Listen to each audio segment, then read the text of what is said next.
Good afternoon. Welcome to our annual Dr. Martin Luther King Jr. holiday celebration. It's been quite some time since we've celebrated in person. Due to COVID restrictions, the last time we were in person together was January of 2020, the seniors' first year at Suffield. Last year we live streamed in our advisory groups, and in 2021, we watched it solo in your dorm rooms or at your home. But today we get to celebrate together again, as a community, as a family, as one. If Dr. King were standing here with me today, looking at the sea of faces, I can't help but think that he would stand here in awe and smile and possibly weep tears of joy.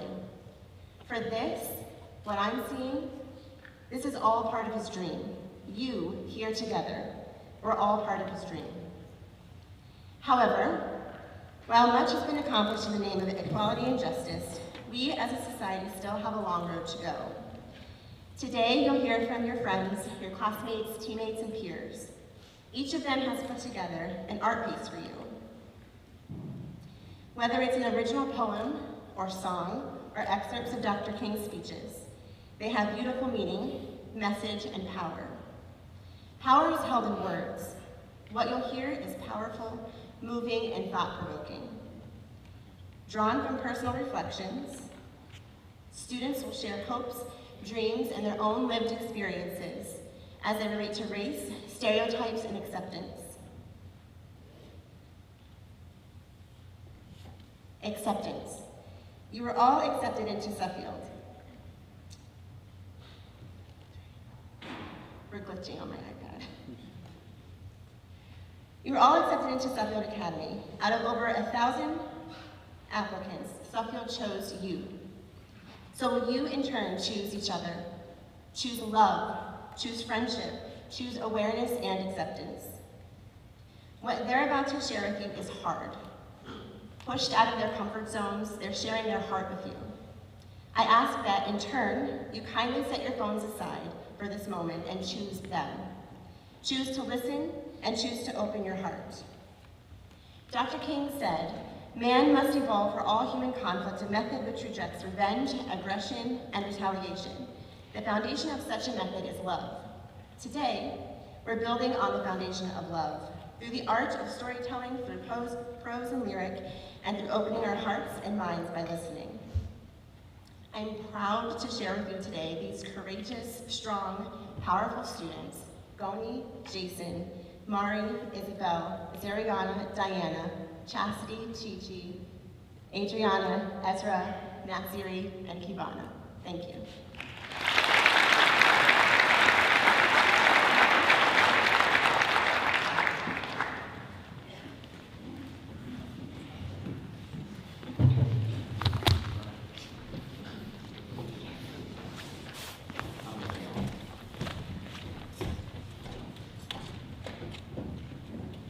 His name was Dr. Martin Luther King.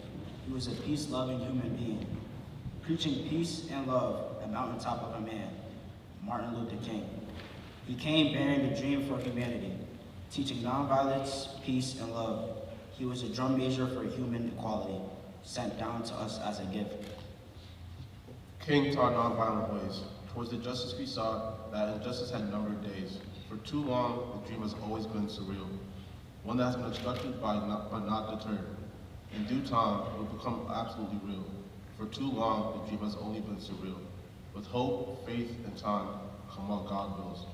While God has promised will never be deterred for too long, the dream has been only surreal, one that has been obstructed but not deterred. He had a worthy dream, fused with equality, for all like you and me. He loved all human beings regardless of their race. He marched the justice pace. Thank you.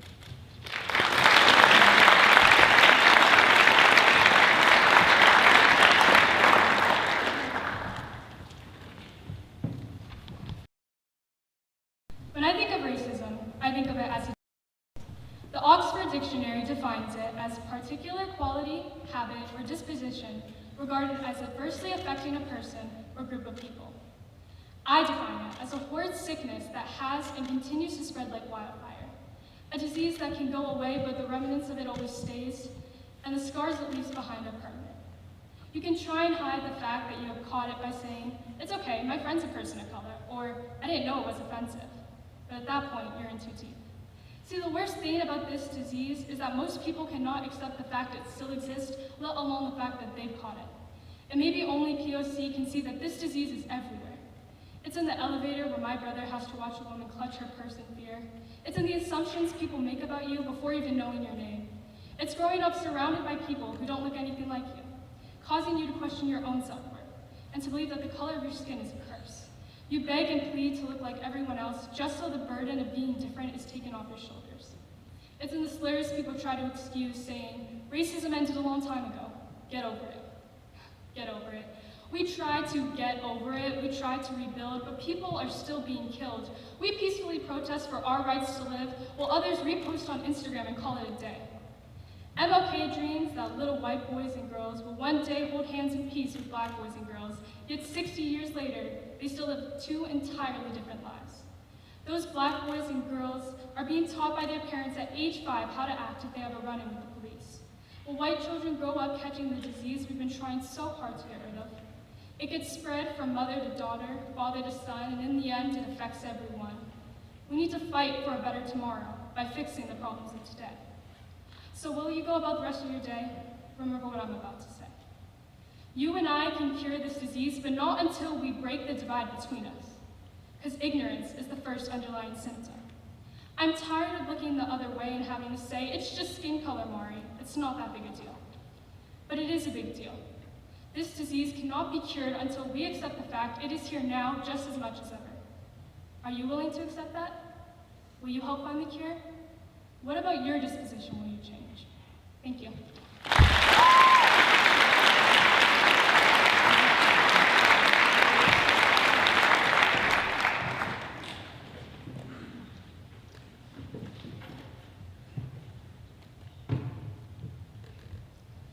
Una historia boricua. Being Puerto Rican in the United States of America is not easy. However, it is not easy being non-white in the United States of America. For the past few years, I've been asking myself, why are Puerto Ricans treated indifferently in America when we are American? This is a story about my life, living in America in a predominantly white institution as a Puerto Rican American. Esta es una historia boricua. My neighborhood back in Nueva York is a city in the clouds. I am surrounded by my people being Boricuas. For those who don't know, Boricua is a nickname Puerto Ricans gave themselves. Hector Lavoe and Bad Bunny, our greatest musicals of all time, echo throughout my town to let the rest of the world know we are still here. Sabana Grande, a small town in El Campo de Puerto Rico, where houses are built on hills and ditches of the earth. I look out the window and see a beautiful blue sky, mountains, and summer rain. I go to sleep and hear the sounds of cookies, the most beautiful lullaby I will ever hear. The day before my birthday, there was a blackout. It lasted for more than 8 hours in a hot night in June, and still, my family gathered on the porch to sing, dance, and celebrate life. Present day. I no longer see my friends from home, all of different, beautiful skin colors. I don't eat pan con café for breakfast because I know I'd get judgmental looks if I was caught dipping bread in coffee. I tried to train myself to speak proper Spanish and not the dialect I was raised listening to for 15 years. All the things I feared in summer 2021 start to rise up to the surface as I wonder, why is it that when I tell people I am Puerto Rican, the first reaction I get is, "You don't look Hispanic," or "I thought you were white." Why, when I tell people I'm Latina, they automatically assume all Latinos are Mexican? Why do they automatically assume I'm fluent in Spanish? Why am I judged because I'm not fluent in Spanish? Why do some people dislike languages that aren't their own?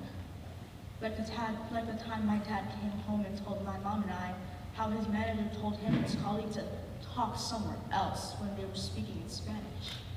Why do I still struggle to explain how Puerto Rico isn't a state, isn't an independent country, but a territory of the United States? Why do I have to ask myself all these questions? So now you have heard my story. The story of a young Latina girl living amongst a group of people she barely relates to. I have told you about my life so far. In elementary school, I read poems, as most children do. I read poems that rhymed and painted beautiful pictures in my mind. This is not one of those poems. This should make you uncomfortable that I am uncomfortable to tell people about my culture and my pride because of the racism and judgment I could possibly receive from it. I want this to shake up your ground, the way earthquakes shake and tear apart my island. I want this to be a reminder that although all the Tainos are gone, their descendants still live. Because I am constantly reminded when I wake up and look in the mirror, all of the racist comments, the hatred, the discrimination my people face, and we still stand on a shaking ground. Thank you.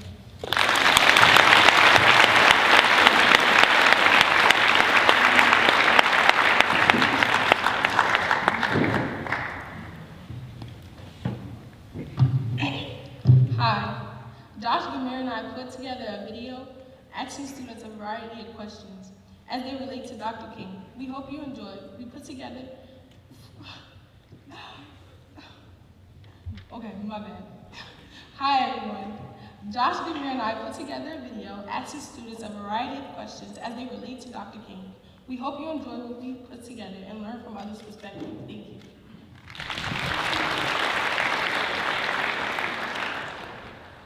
We are gathered here today to celebrate Martin Luther King Jr. and his legacy. Students that are a part of Suffolk Academy Students of Color Affinity Group will answer one of the following questions. 1.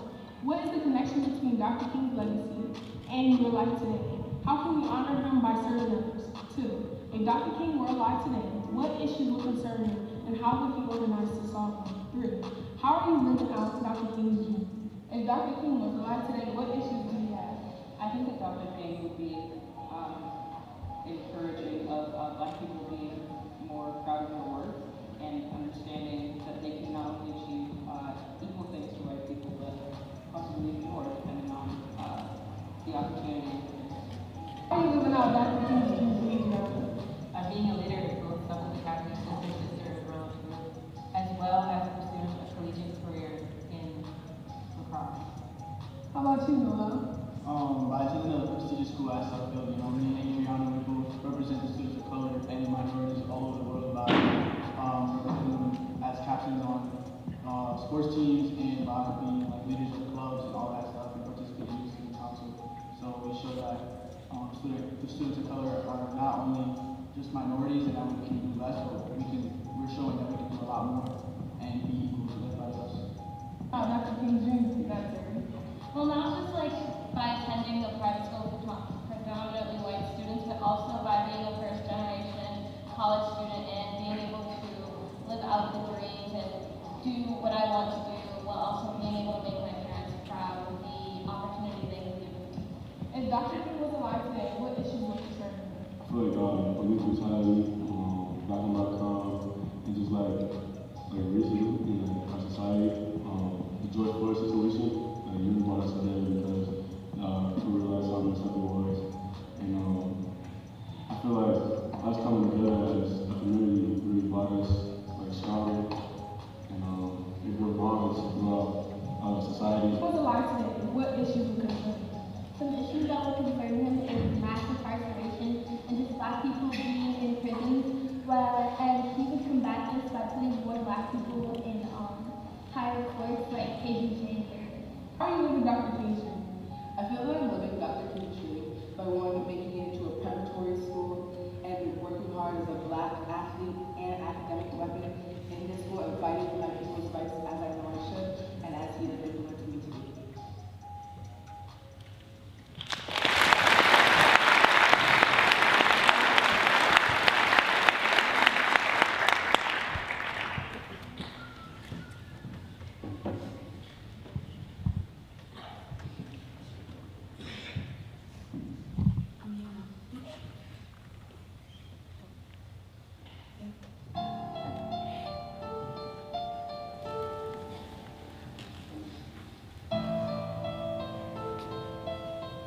Yeah, let's talk about the black race.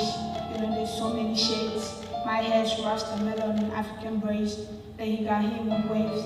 Short hair, do rocks on, embracing all the waves, while others also have braids. Thick, straight hair, ain't no chaos in it. Lot of prejudice, ignorance, no intelligence. Before we were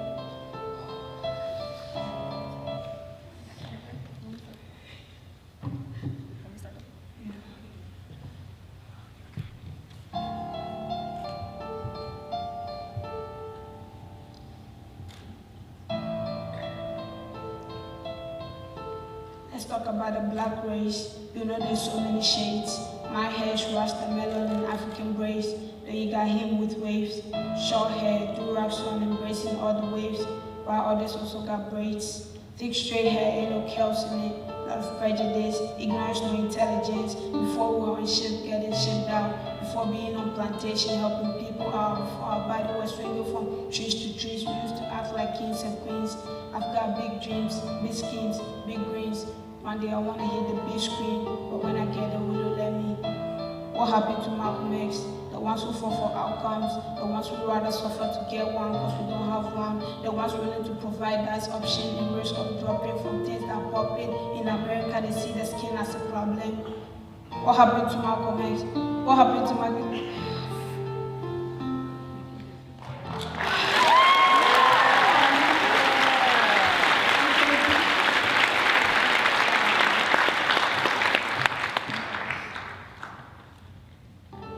What happened to Martin Luther King, the one who had a dream, the one who took the peaceful way out? Well, he was shot down. So why won't I ask myself the same because I'm a black girl in the States?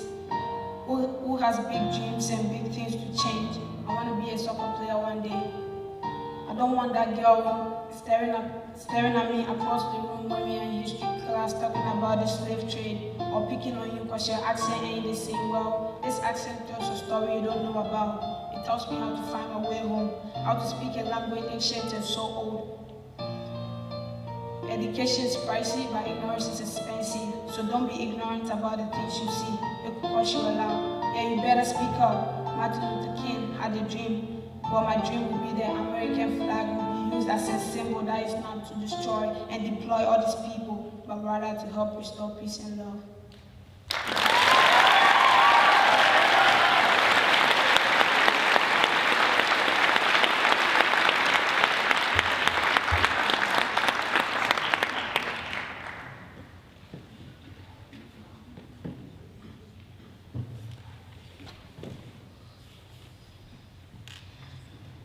The Woman is Divine by Chastity Blair.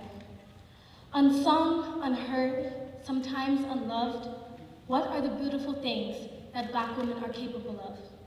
I've spoken to y'all about critical race theory, ignorance in this community, but let me give you a little history on Black femininity.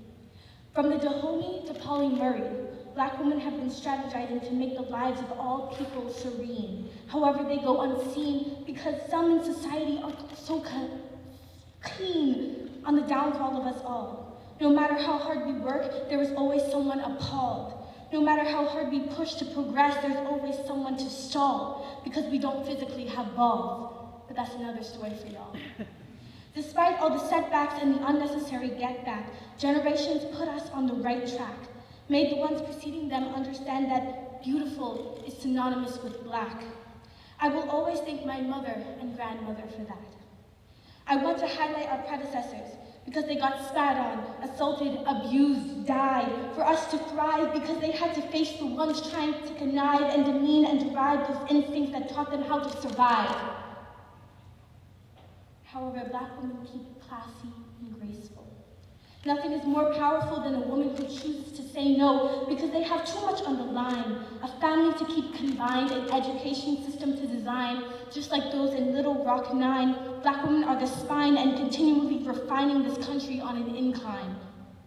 There will always be people like the men in the red pill community, knocking down Black women. Therefore, it is a necessity for intersectionality, to recognize the ones who especially are disadvantaged by those filled with animosity. But hey, look at Judge Ketanji. No matter what comes our way, we instill hope in each other. We are resistors, and this is why I love Sister Sister. It does not only represent the Black and brown community at Suffield, but exemplifies the beauty that was previously concealed. So ethereal, so angelic, so surreal. I have a dream that one day the media, the world, the systemic ideals of society will see Black women as swan princesses, Nubian goddesses, bold, breathtaking, blissful queens with beauty like gilded bodices. Because Black girl magic is more than a hashtag. It is a movement and a promise. And the little Black girl in Nassau, Bahamas would have loved to hear this. Thank you.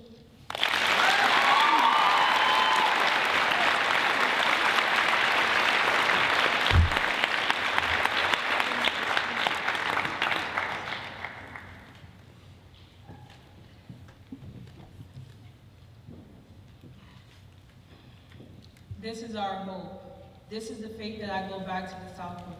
With this faith, we will be able to hew out the mountain of despair, a stone of hope. With this faith, we will be able to transform the jangling discords of our nation into a beautiful symphony of brotherhood.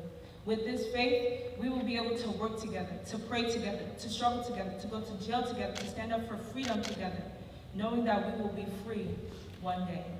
This will be the day when all of God's children will be able to sing with new meaning.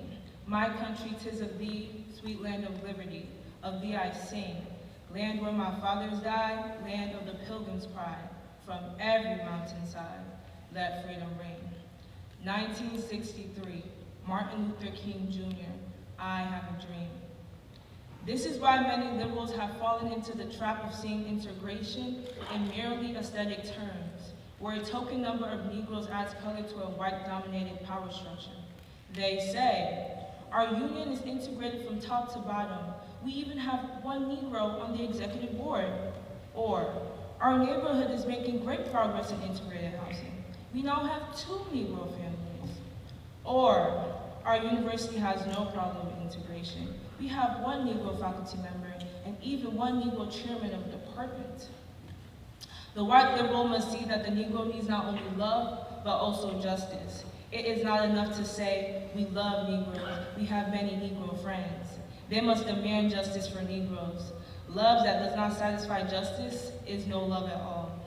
1967, Martin Luther King Jr., where do we go from here, chaos or community? So even though we face the difficulties of today and tomorrow, I still have a dream. It is a dream deeply rooted in the American dream. I have a dream that one day this nation will rise up and live out the true meaning of its creed. We hold these truths to be self-evident, that all men are created equal. I have a dream that one day on the red hills of Georgia, the sons of former slaves and the sons of former slave owners will be able to sit down together at the table of brotherhood. I have a dream that one day, even the state of Mississippi, a state sweltering with the heat of injustice, sweltering with the heat of oppression, will be transformed into an oasis of freedom and justice. I have a dream that my 4 little children will one day live in a nation where they will not be judged by the color of their skin, but by the content of their character. I have a dream today. 1963, Martin Luther King Jr., I have a dream. Whites, it must frankly be said, are not putting in a similar mass effort to re-educate themselves out of their racial ignorance. It is an aspect of their sense of superiority that the white people of America believe they have so little to learn. The reality of substantial investment to assist Negroes into the 20th century, adjusting to Negro neighbors, and genuine school integration is still a nightmare for all too many white Americans. These are the deepest causes for contemporary abrasions between the races. Loose and easy language about equality, resonant resolutions about brotherhood fall pleasantly on the air. But for the Negro, there is a credibility gap he cannot overlook. He remembers that with each modest advance, the white population promptly raises the argument that the Negro has come far enough. 1967, Martin Luther King Jr., where do we go from here, chaos or community? And if America is to be a great nation, this must become true. And so let freedom ring from the prodigious hilltops of New Hampshire. Let freedom ring from the mighty mountains of New York. Let freedom ring from the hiding Alleghenies of Pennsylvania. Let freedom ring from the snow-capped Rockies of Colorado. Let freedom ring from the curvaceous slopes of California. But not only that. Let freedom ring from Stone Mountain of Georgia. Let freedom ring from Lookout Mountain of Tennessee. Let freedom ring from every hill and molehill of Mississippi. From every mountainside, let freedom ring. And when this happens, and when we allow freedom ring, when we let it ring from every village and every hamlet, from every state and every city, we will be able to speed up that day with all of God's children, black man and white man, Jews and Gentiles, Protestants and Catholics, will be able to join hands and sing the words of the old Negro spiritual. Free at last, free at last. Thank God Almighty, we are free at last. 1963, Martin Luther King Jr., I have a dream. It is important for the liberal to see that the oppressed person who agitates for his rights is not the creator of tension. He merely brings out the hidden tension that is already alive. Last summer when we had our open housing marches in Chicago, many of our white liberal friends cried out in horror and dismay. You are creating hatred and hostility in the white communities in which you are marching. You are only developing a white backlash. I never could understand this logic. They failed to realize that the hatred and the hostilities were already latently or subconsciously present. Our marches merely brought them to the surface. How strange it would be to condemn a physician who, through persistent work and the ingenuity of his medical skills, discovered cancer in a patient. Would anyone be so ignorant as to say he caused the cancer? Through the skills and discipline of direct action, we revealed that there was a dangerous cancer of hatred in our society. We did not cause the cancer, we merely exposed it. Only through this kind of exposure will the cancer ever be cured. 1967, again, Martin Luther King Jr. Now, I ask all of you, is our dream chaos or community? Thank you.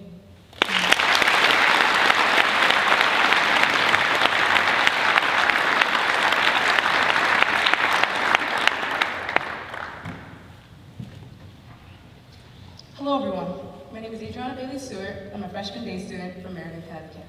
I constructed this poem for you today called Lockdown. I look back at the time lost. I look back at the high cost. I look back at the shackles placed on tight. I look back and say, damn, this wasn't right. I remember the pain like it was yesterday. I feel the separation every day. The time was taken away, the lives were taken away, and I feel betrayed. My people thrown in the trash, all for some fake cash. The world has come to bite me in the. My people were taken advantage, all because of our race. My people were taken advantage, all because of the color forever painted on our face. I look back and cry. I look back and see how many have died. The pain that I hold, I look back at the pain. I look back at the abuse of fame. Now my people can never come back, but I will fight for them, down pat. The pain that I hold, the anger that I unfold, my people will never come back, but I will forever fight for them, down pat. Thank you.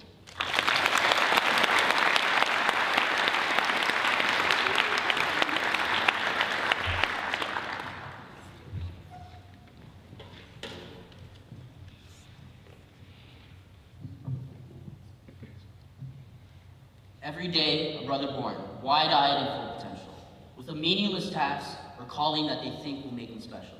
A select few will get through, but most of them will not. Potential leads to change, and they would rather let a brother rot. A brother talk too loud, they gonna strike them in their judgments. Tell a brother his mama gone, just don't tell him where his mother is. Tell a dad that he's in a cell, just don't show him what his father did. Keep a brother in his room, he may be lonely, but that never bothered him. Put a means to an end because they had enough, hypothetically. Close the mouths of every single brother who said they hate hypocrisy. Never trust my friends, I just don't see what they see in me. Red lines has living on way isolated societies. This must be a joke, man. That you compare the Avons, the LAs, to the brothers down in Oakland, Fayetteville, Hartford. You dream of a new Corvette, my brothers dream of going to Stanford. And not goof off, get caught, or fight ops, but just find new opportunities and bring some success back to their communities. And make their mama proud, whether she loves you, hates you, or 6 feet underground. And good grief ain't good. But I think it's misunderstood how much grief goes around in the hood. Sometimes all a brother wants is a hug, but no one's there, so they shrug it off and call it a plug. Everybody got something they want off their chest, that they've been oppressed, that they've tried their very best from this very beginning. But oh well, I guess I'm depressed. Themselves, that is all they got left. Because wide eyes and potential is all a brother got. But if you don't let that potential flourish, then you're the one who let a brother rot. Thank you.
Stand up, take my people with me. Together we are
So I think they deserve another round of applause.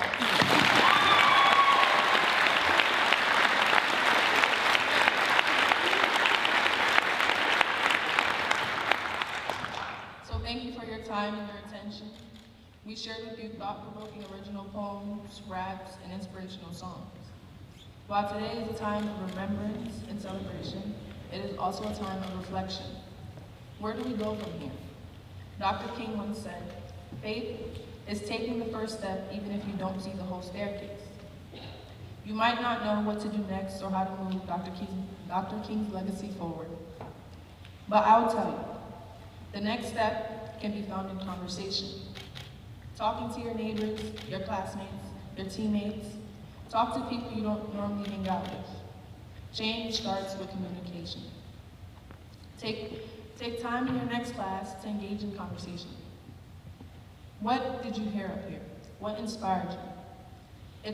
It is our hope that you take these messages and find ways to help create a better and brighter future for all of us. Let us live out Dr. King's dream and turn it into our reality. Thank you.